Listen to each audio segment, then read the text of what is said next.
Yeah, I'm glad to have with me today Brian Kemp. Brian, first of all, welcome to Dublin. Oh, great to be back. Thanks for having me. Wasn't this a great crowd? Oh, man, fantastic crowd. We've been on the road since Monday. It's Friday morning. We've had great crowds everywhere we're going, a lot of energy. Really good to get people out, especially early in the morning, so it shows how energized folks are. It's great to be back in Lawrence County. The biggest contrast I see, and I want you to address this for our viewers, while we're right here in Dublin, Georgia right now, your opponent is out in San Francisco raising money. I looked at y'all's financials. She's raised about $3 million in-state, a little over $3 million out-of-state. You've raised about $5 million in-state and $150,000 out-of-state. Those are rough numbers. What's going on there? Well, I think you'll see her new disclosure that'll come out later today. It's going to predominantly be out-of-state money, and that's not counting for the socialist billionaires from California, Massachusetts, people like George Soros that are writing her multi-million-dollar checks. Those are going to the Democratic Party, so it won't show up on her disclosure, but it's all money to help her. So we're never going to be able to combat that, but the money we've got, I would imagine we're going to dwarf her in the number of contributions and the number of contributions that's coming from hard-working Georgians. And the thing I like about doing that here is it gets people engaged. You know, they are with us. Their family's going to be with us. They're going to put a sign in their yard.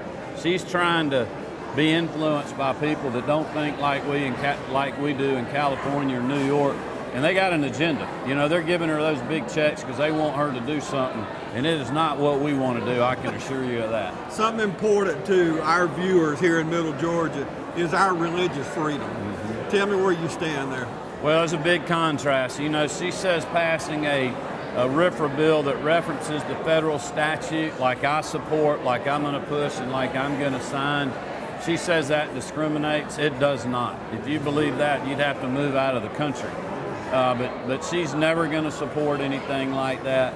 But I will. I think it's common sense. It's in federal law. There's 31 other states that have it.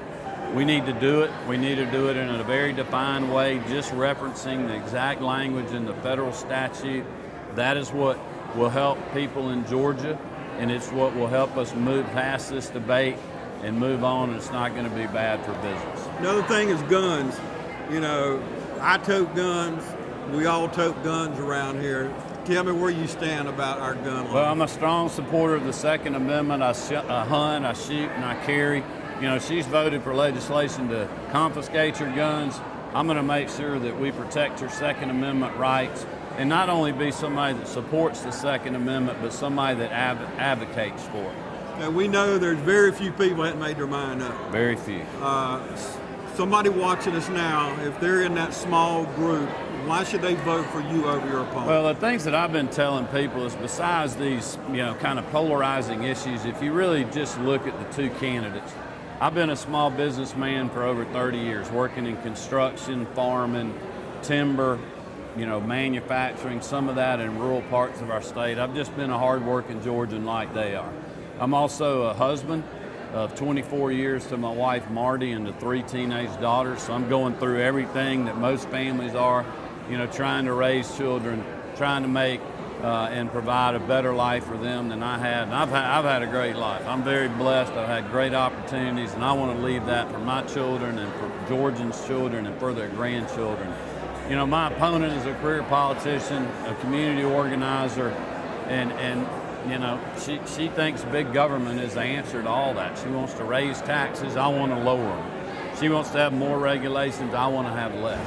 I mean, there's this huge contrast from faith, family, and economics that make her bad for Georgia. And the very last thing, I know you're a Christian. Yes, and I know your faith's important to you. Would you share that with me? Well, I am. I've been going to Emmanuel Episcopal Church as long as I can remember, over 50 years. We're very involved in our church. My wife served on the leadership council when we did a new addition to our church and our sanctuary. I've served there as ushers for years. We've raised our children in that church. They're great Christians. They've been involved in and Young Life, Wildlife, FCA going through high school. So we're a very faithful family. We know that God has a plan. Amen. We are living it out, whatever it is. We're trusting in Him every day. Brian, I hope next time I talk to you it's Governor Kemp. That'll be great.